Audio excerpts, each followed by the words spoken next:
بسم الله الرحمن الرحيم. عن عمر بن الخطاب رضي الله تعالى عنه قال قال رسول الله صلى الله تعالى عليه وسلم: إنما الأعمال بالنيات وإنما لكل امرئ ما نوى. رواہ البخاری۔ نبی کریم صلی اللہ علیہ وسلم نے ارشاد فرمایا، تمام اعمال کا دار و مدار نیت پر ہے، اور ہر عمل کا نتیجہ ہر انسان کو اس کی نیت کے مطابق ہی ملے گا۔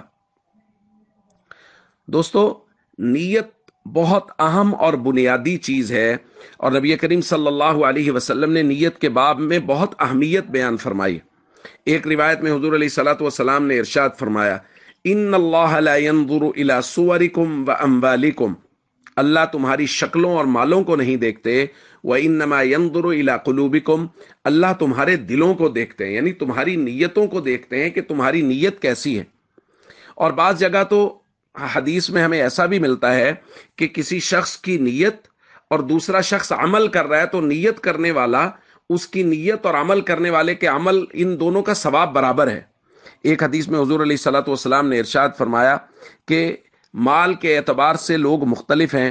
ایک آدمی رجل آتاہ اللہ علم و مالا، اللہ نے اس کو علم بھی عطا کر رکھا ہے، مال بھی عطا کر رکھا ہے، اور وہ اپنے مال میں اپنے علم کے مطابق عمل کرتا ہے، یعنی اس کو اللہ کے راستے میں خرچ کرتا ہے۔ اور ایک آدمی ایسا ہے جو اس کے پاس مال نہیں ہے، لیکن وہ کہتا ہے اے کاش کہ اللہ مجھے مال دیں اور میں اس آدمی کی طرح مال کو اللہ کے راستے میں خرچ کروں۔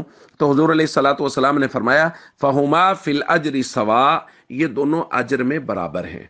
دیکھیے، ایک آدمی اللہ کے راستے میں خرچ کر رہا ہے، اس کے پاس مال ہے، دوسرے کے پاس مال نہیں ہے، لیکن وہ نیت صادق کر کے بیٹھا ہے، سچی نیت کر کے بیٹھا ہے، اور سچی نیت کی وجہ سے اللہ تعالیٰ اس کو یہ اللہ کے راستے میں خرچ کرنے کا ثواب نصیب فرما رہا ہے۔ کیمیائے سعادت میں امام غزالی رحمۃ اللہ علیہ نے ایک روایت نقل کی ہے کہ بنی اسرائیل میں قحط پڑا ہوا تھا، ایک آدمی نے ریت کا بڑا ٹیلا دیکھا، اور دیکھ کے اس نے کہا کہ اگر اتنا بڑا ٹیلا میرے پاس اناج کا ہوتا تو میں اس کو اللہ کے راستے میں خرچ کر دیتا، لوگوں پر خرچ کر دیتا۔